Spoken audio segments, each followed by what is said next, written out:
Assalamualaikum dan salam sejahtera. So, bersama saya Hasti Lokman. Dalam video kali ini kita akan belajar berkaitan dengan analisis dan taksiran penyata kedudukan keuangan untuk membuat keputusan. So, ini tajuk di dalam chapter tingkatan 5. Okey. So, apa tujuan analisis ini dibuat sebenarnya? Analisis penyata keuangan merupakan analisis terhadap perkara dalam sebuah penyata keuangan bagi perniagaan. Okey. So maksudnya kita menganalisis penyata kedudukan keuangan untuk kita ketahui apa dia maklumat-maklumat yang perlu kita tahu untuk kita nilai ataupun kita membuat keputusan pada masa akan datang untuk mengembangkan perniagaan ke ataupun untuk kita menambah tempat untuk kawasan perniagaan, meluaskan perniagaan, membuat pinjaman. So itu termasuk dalam tujuan kenapa kita membuat analisis. Okey. Bagi tengok analisis pertama membantu pihak pengurusan menilai prestasi dari semua aspek. Okey, serta membuat keputusan bagi manfaat syarikat. Itu maksudnya nak buat pelaburan ke ataupun kalau bisnes ni taklah maju, so kita rasa tak perlu teruskan, so kita mungkin boleh buka perniagaan yang lain yang lebih beri keuntungan macam tu. So membantu pihak bank juga, membantu bagi pihak bank untuk membuat keputusan nak memberi pinjaman kredit ataupun tak benarkan. Dia tengok pada prestasi. Membantu pihak pelabur membuat keputusan berkaitan dengan pelaburan. Ini juga membantu pihak siapa nak melabur, dia akan melihat juga menilai melalui analisis yang dibuat berdasarkan penyata kedudukan keuangan kita lah. Okey. So apa jenis-jenis nisbah dalam analisis penyata keuangan? Pertamanya nisbah keberuntungan. Okey, mengukur kemampuan sesebuah syarikat itu untuk mendapatkan keuntungan. Itu adalah nisbah keberuntungan. Yang keduanya nisbah kecairan, mengukur kemampuan peniaga ataupun perniagaan untuk membuat pembayaran kepada pihak lain seperti akaun belum bayar ataupun pinjaman bank. So kita nilai lah. Nisbah kecekapan, mengukur kecekapan pihak syarikat menguruskan inventory serta mengukur keupayaan syarikat mengutip hutang dan membayar hutang. So nisbah kecekapan ni kita tengok kadar pusingan ganti modal, ganti inventory kita. Maksudnya adakah kita jual produk ni laku tak sebenarnya? So sebab tu kita nak tengok ganti pusingan inventory stock kita tu banyak tak? So bila banyak kita mungkin akan dapat keuntungan yang lebih banyak. So itu untuk kita tengok bagus ke tak bagus, dan juga kemampuan kita untuk membayar hutang. Itu dan juga mengutip hutang. Tengok tempoh kita cepat tak kita membayar hutang dan cepat tak kita mengutip hutang dan membayar hutang. Itu adalah nisbah kecekapan dalam pengurusan. Okey. So yang pertama adalah nisbah keberuntungan. Okey, so kita tengok nisbah keberuntungan ni. So peratus untuk untung kasar atas kos jualan. Okey. So untuk yang pertama, pengiraan pertama adalah peratus untung kasar atas kos jualan ataupun tokokan. Okey. So pengiraan dia adalah untung kasar bahagi dengan kos jualan darab 100. So ini dalam bentuk peratus lah. Okey. So sebagai contoh, untung kasar 6,400 bahagi dengan kos jualan 10,400. Okey.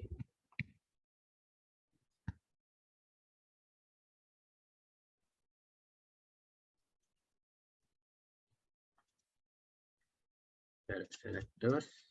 So kat sini kita dapat lebih kurang 62%. So 62% daripada untung kasar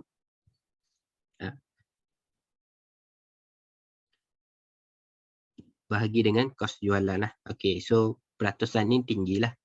Tinggi untuk nisbah keberuntungan. Okey. Okey, yang seterusnya peratus untung kasar atas jualan ataupun margin untung kasar. Macam mana kita nak mengira margin untung kasar? Okey. So untung kasar adalah 6,600 bahagi dengan jualan bersih 15,700, so darab dengan 100. Okey.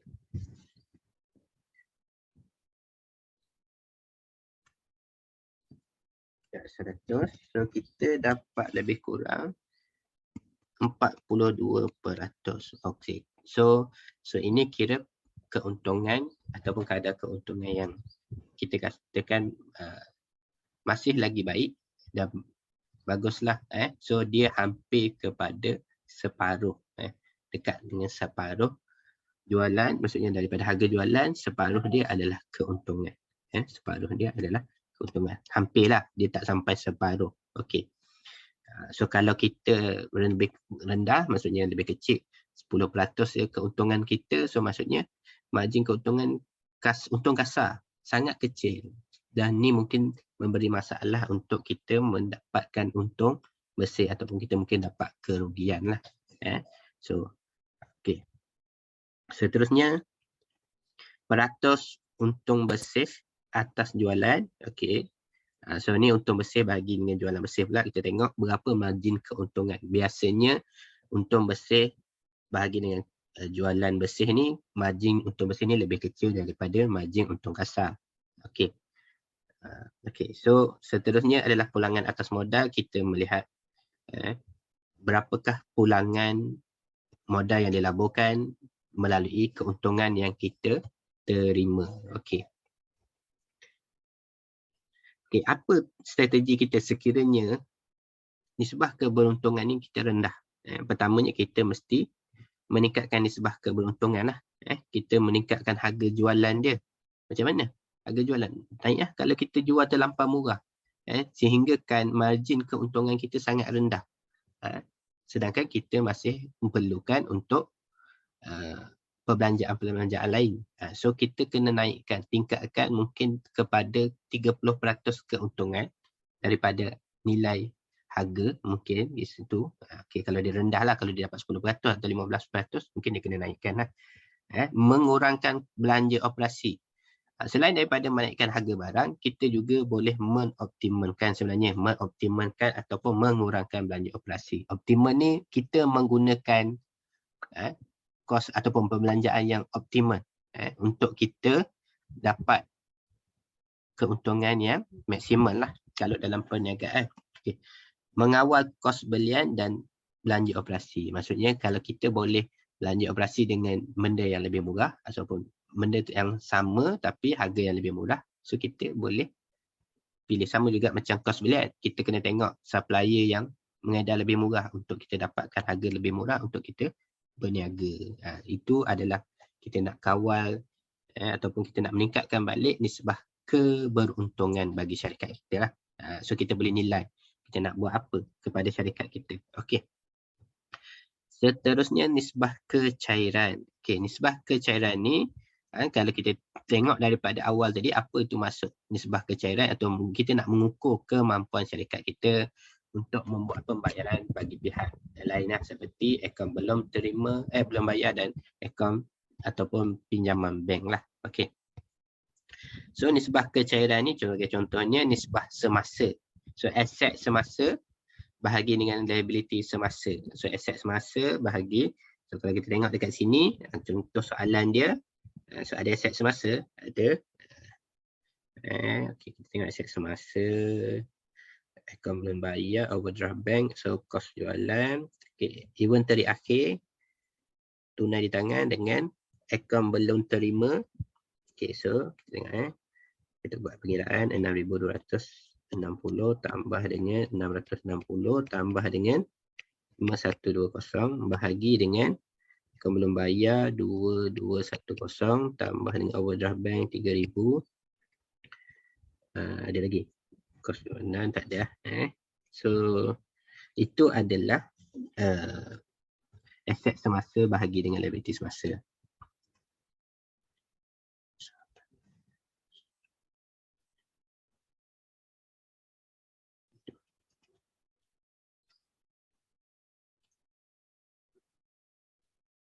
Okey.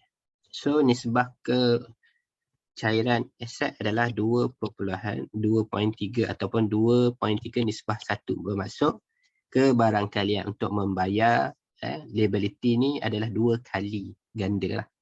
So kita boleh katakan dia baik lah. Tetapi kalau lebih besar daripada ni, 3 atau 4, itu adalah lebihan aset. So sepatutnya kita mesti gunakan dengan sebaik mungkin lah. So itu kita kena, mungkin kita boleh luaskan perniagaan ataupun kita menambah modal untuk membeli barang niaga, sebab kita mempunyai aset semasa yang tinggi. So tapi kalau 2 macam ni dia okey. Kalau lebih besar maksudnya itu dia kira lebihan lah. Kalau kurang, kemampuan kita 1, maksudnya itu tak berapa baik lah untuk kita. Tidak berapa baik lah. Okey. Nisbah kecairan aset pula, aset semasa, dia tak masuk inventory akhir lah. Okay, so kita kira inventory akhir tu tak ada. So 60, so dia jadi 660 tambah 5120 bahagi dengan 2 tambah 3000. Okay.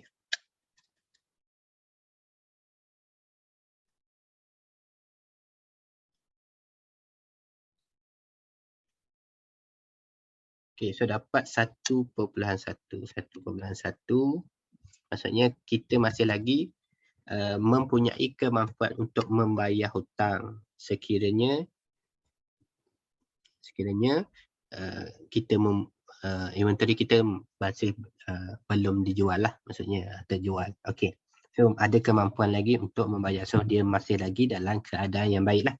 So apa strategi kita sekiranya nisbah kecairan ni rendah? So kita mesti menjual aset bukan semasa untuk mendapatkan tunai, ataupun kita mesti mengurangkan pembelian secara kredit, kurangkan beli secara tunai, atau memohon overdraft bagi pemegang akaun semasa. So sekarang ni bank pun dah overdraft, jadi tak perlu lah kot. So kita boleh buat 2 strategi yang di atas, iaitu menjual aset bukan semasa untuk mendapatkan tunai atau mengurangkan pembelian secara kredit lah. Okey.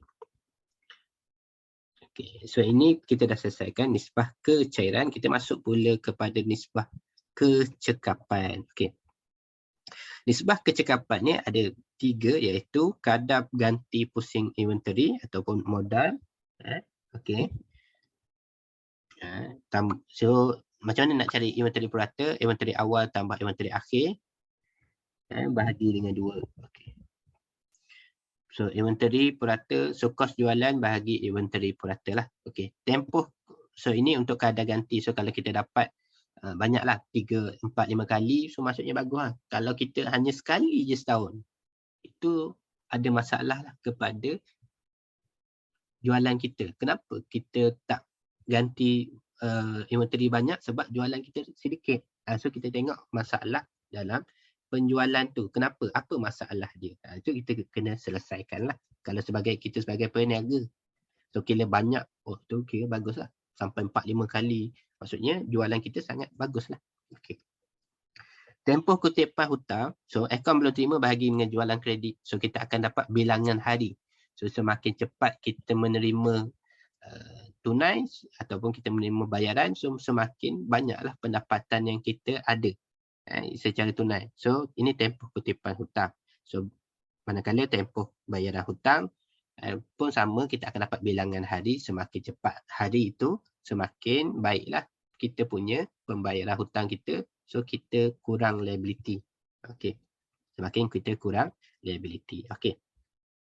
So bagaimana kita nak meningkatkan bila strategi bagi nisbah kecekapan ni? Pertama, meningkatkan kadar pusingan inventory. Macam mana nak meningkatkan kadar pusingan inventory? Jualan. Tingkatkan jualan. Nak jual apa? Marketing lah. So kena marketing lebih. Meningkatkan tempoh kutipan purata, akaun belum terima. Ni macam ni lah. So mungkin kita boleh tingkatkan kutipan. Kita mesej, kita hantar surat kepada pihak-pihak yang berhutang untuk menyelesaikan hutang.